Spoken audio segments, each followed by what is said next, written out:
En el Uruguay existe actualmente un vacío normativo respecto a la temática de la trata de personas y de la explotación de personas.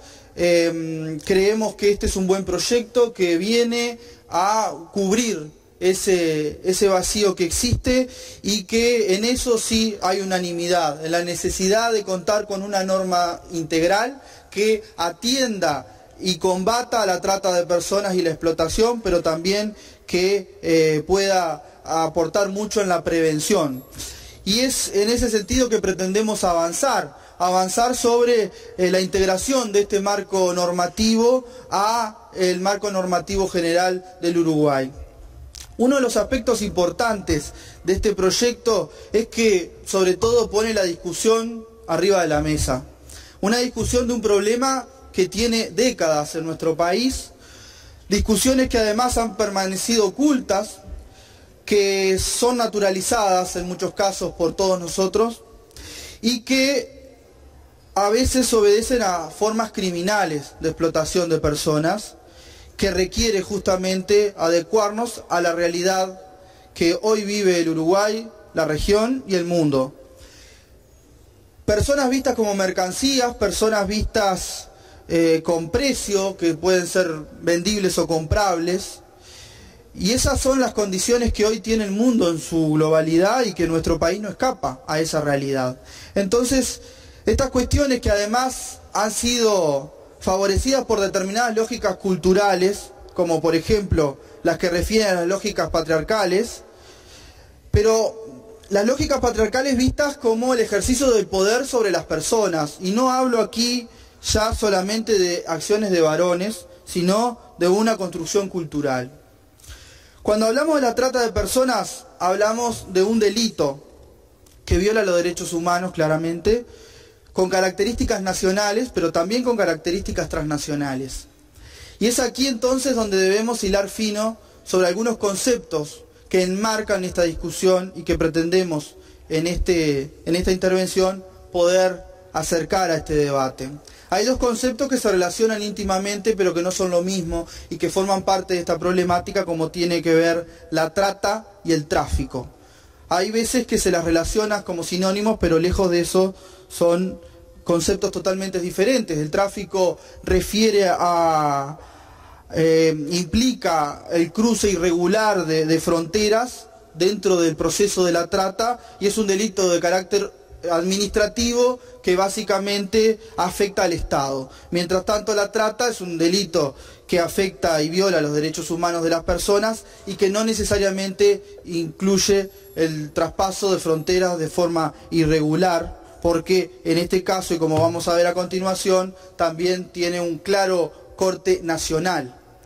Cuando veamos más adelante los números en cuanto a los casos de trata y explotación que existen, vamos a ver que los casos que llegan para ser atendidos son infinitamente menores a los que verdaderamente existen.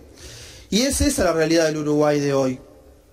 Es la realidad que tiene que ver con los datos, con la identificación de los datos, pero sobre todo con una realidad que es tangible y que si bien tenemos hoy los mecanismos apropiados para poder contabilizar los casos de denuncia y de acciones que desde el Estado se toman, lejos estamos de alcanzar la totalidad de los casos de explotación y de trata.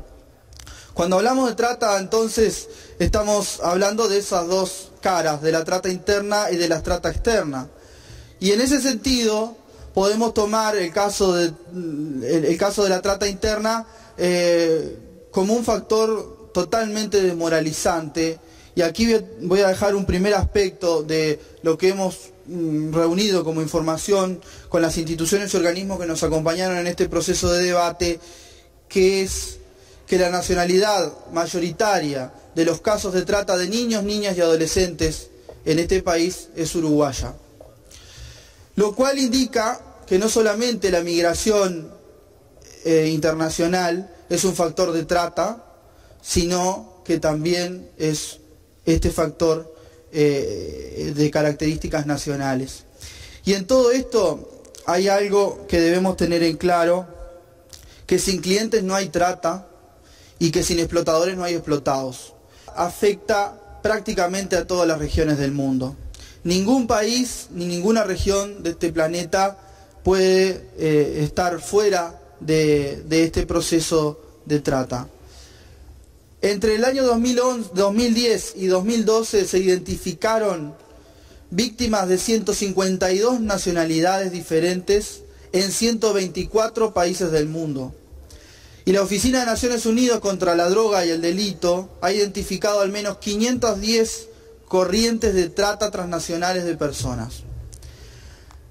Esto puede considerarse que la mayoría de las víctimas de la trata son objeto de explotación sexual, pero hoy tenemos otros parámetros y otras realidades que no solamente indican que aquel viejo concepto que hablábamos hace algunas décadas de trata de blancas, porque lo relacionábamos puntualmente a las mujeres y a la trata y explotación sexual, hoy eso ha dado un giro, como tantas cosas dentro de este proceso, y también se visualizan cada vez con más fuerza, lamentablemente, procesos de explotación de otra índole, como perfectamente puede ser la explotación laboral.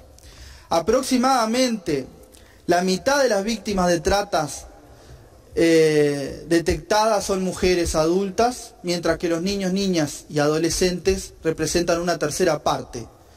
Pese a que más del 90% de los países de todo el mundo tipifican el delito de trata de personas, prevalece la impunidad, existiendo todavía muy pocos fallos condenatorios por años en los países que condenan la trata de personas. Pero vayamos ahora sí, quizás con un poco más de ahínco, a la situación puntual del Uruguay. Este proyecto de ley recoge, como decía al principio, la situación de la trata internacional de personas, pero también, y hace especial hincapié en la situación nacional, lo que se da dentro del territorio del Uruguay, que la mayoría de las veces se encuentra invisibilizada esa problemática a raíz de aquello de que decíamos de la cultura de él, que siempre fue así, porque vamos a cambiar, algo que ya tenemos incorporado a nuestra vida social. Y este proceso de trata ha venido cambiando con el tiempo. Si nosotros tomamos un marco de referencia, la década del 90, no con ánimo de hacer relación con ninguna situación política, sino un marco de tiempo. En la década del 90 teníamos la realidad de que Uruguay era el país de origen de la trata. Las grandes mafias internacionales acudían a nuestro territorio para conseguir víctimas, y el traslado de ellas se realizaba por otros países de la zona, y el destino final casi siempre era Europa, principalmente España e Italia. Hoy tenemos otra realidad, los tiempos han cambiado, han evolucionado los procesos, y tanto el origen como el traslado, la acogida y el destino final es nuestro país. Eso quiere decir que la normativa más que nunca necesitamos ayornarla, necesitamos incorporar un marco que dé respuesta puntual a eso, porque a su vez también tenemos otras realidades, que es la llegada de víctimas de trata a nuestro país como país de destino. Lo importante es poder generar un marco legal integral adecuado a la realidad que hoy vive el Uruguay, y a su vez poner este tema tan importante y tan caro para la vida de nuestro país sobre la mesa, y bienvenido el debate. Muchas gracias.